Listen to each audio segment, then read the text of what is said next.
Okay, so today we're diving into a story that honestly has more layers than like a Lil Tay press conference. It's the case of Lil Tay and her heart tumor. And believe me, when I say case, I mean like case. Right, because if you are even remotely online at all, you know this whole history with Lil Tay. You know, we've got the flexing, we've got the feuding, we've got the whole she's alive, no she's not thing from last year. Yeah, which is why this news, the ultrasound videos, the whole ICU thing, it has a lot of people feeling a little Cautious. Yeah. To put it mildly. So you send over a bunch of articles, Digzerto, Sportskeeda. We've even got that Rolling Stone interview from way back in November. You want to break this down, huh? Yeah, I really want to get to the bottom of this. Like, what do we actually know about this diagnosis? Because there's what's being said, and then there's what we can kind of piece together from these little hints that are being dropped, you know, and then there's this whole other thing, this history. The elephant in the room. Yeah, and let's be honest, it makes it really hard to just take things at face value. For sure. So let's start with what set the internet on fire this time, that Instagram post from September 12th. Ultrasound video, a caption claiming this life-threatening tumor, and then nothing. No detail. And you know me, I am all about the details, especially when we are dealing with something as serious as a heart tumor. Well, I'm sure that everyone listening is thinking the same thing I was. Okay, but what kind of tumor? Yeah. Because, I mean, that makes all the difference. Absolutely. Now, I want to be clear. I'm not a doctor. Right. But I did spend a lot of time on Cleveland Clinic's website getting ready for this. Of course. And it turns out that a lot of these primary heart tumors, the type that start in the heart, are actually benign. Okay, so that's a glimmer of, well, maybe not hope, but at least a less scary possibility. Yeah. But you're saying it's not necessarily a walk in the park, even if that is the case. Right, because even benign tumors, depending on how big they are, where they're located, they can really mess things up, especially if they start interfering with blood flow. Yeah. Which is why this lack of specifics is so frustrating. And then you've got those posts on X, formerly known as Twitter, where, I mean, one of them even claimed that she was in the ICU, which, I mean, if that's true, this is really serious. Absolutely. And in that ultrasound video, did you notice how the healthcare worker mentioned a bubble? I did. And of course, my brain went straight to, is that the tumor? Like, what does that mean? Well, so here's where it gets interesting, because that ultrasound video, that looks like an echocardiogram. It uses sound waves to create those images of the heart. And a bubble, I mean, it could indicate a lot of things, but if you're a cardiologist, a lot of times that means some unusual mass, maybe some kind of growth. So without more context, are we all just kind of like reading tea leaves here? Pretty much. We can speculate all day long, but without knowing like how big it is or where it is or if it's even attached to the heart at all. It's really irresponsible to jump to conclusions. And that brings us back to Lil Tay's past. Because let's be real, the 2023 death hoax isn't just some small thing in this story, right? Yeah. It casts a huge shadow over everything. Totally, because like remember what that was. It wasn't just, oh, she's gone. It was this whole whirlwind of all these different stories and accusations. It was like this whole family drama. It was a lot. Yeah, and honestly, it makes it really hard to know what to believe now. Totally, and it makes you wonder, like, how do we kind of reconcile this whole history, everything that happened, with what could be like a super serious, you know, health issue?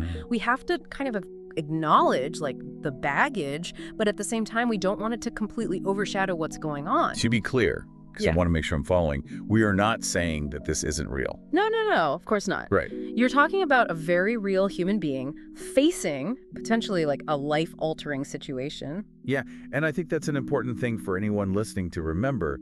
Whether you think this is real or not, it's still a young woman's health. Exactly, which is why I think it's so important to focus on the facts. What do we know? Okay. We know that there was an announcement. We've seen, you know, parts of a medical image, but we're missing all that crucial context. Which, let's be real, it just makes you want to, like, fill in the blanks yourself. Of course. And so, luckily, we have that Rolling Stone interview from back in November. Maybe that can add, like, another layer to all of this. Yes. That interview, to me, is really interesting because it shows this whole other side of Lil Tay. It's such a contrast from the persona that she's known for. Right. Like, when I was reading it, I was struck by how, like, soft-spoken she seemed. Almost shy. Right. It's a far cry from the girl on Instagram, you know, bragging about buying a Lamborghini with cash. Exactly. And this was right after the death hoax and all of that drama. So she knows, she knows how she's perceived. Oh, for sure. She knows how crazy that whole thing was. Yeah, totally. And yet there's still this part of her, and I'm going to use her own words here, that feels kind of lost at sea. She literally wrote a song called Lost at Sea. And when you read the lyrics, knowing her story, it takes on this whole other meaning. Okay, so we have this heart tumor announcement, which a lot of people don't know if they should believe or not. And then we have this interview where she's saying that there's more to her than meets the eye. So, I mean, that's a lot. What do we, as, I don't know, engaged consumers of information, what do we do with this? I think the biggest takeaway has to be don't jump to conclusions. Okay. We've all been burned before, but we can't let that, cynicism or whatever stop us from realizing that this is a real person with a very potentially serious situation. Yeah, and I think it's important to remember that we're dealing with an actual human being here, not just like a meme or some headline. Exactly.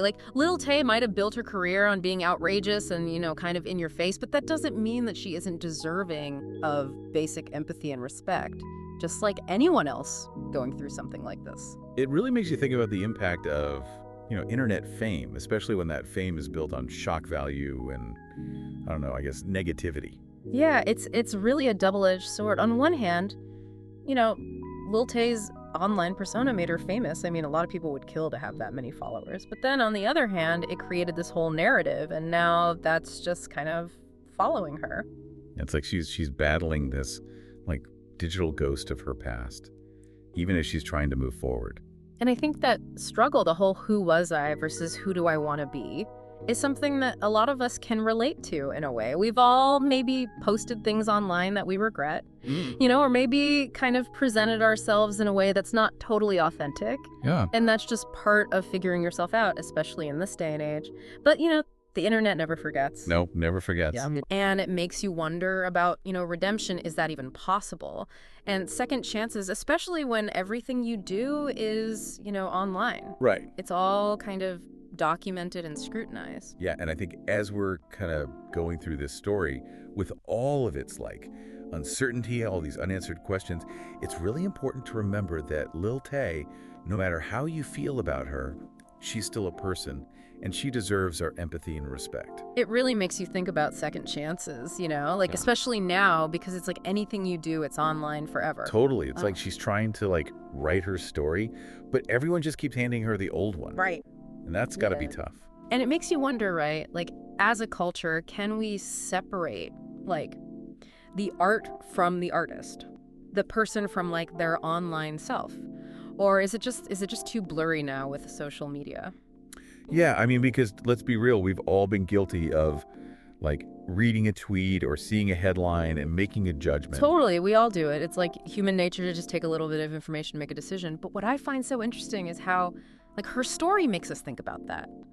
Can we be compassionate without knowing everything? Can we give people the benefit of the doubt, even when we've been, fooled before? Right. I don't know. It's interesting. Yeah, and maybe that's, the biggest takeaway from all of this. I don't think this is about, deciding if she's telling the truth or, analyzing every single thing she does. I think it's about remembering that, no matter what, this is a real person. Absolutely. And it's, a complicated situation. Yeah, and I think it reminds us that behind every viral moment, every, crazy headline, it's a real person. Yeah. With real problems, real emotions. Totally. So as we wait to learn more about how she's doing, let's all try to keep that in mind. Have a little empathy. Try to see things from her side. Because you never know, we might surprise ourselves with how much grace we can give. And until next time, keep asking the tough questions. Keep looking for the real story. And of course, keep diving deep.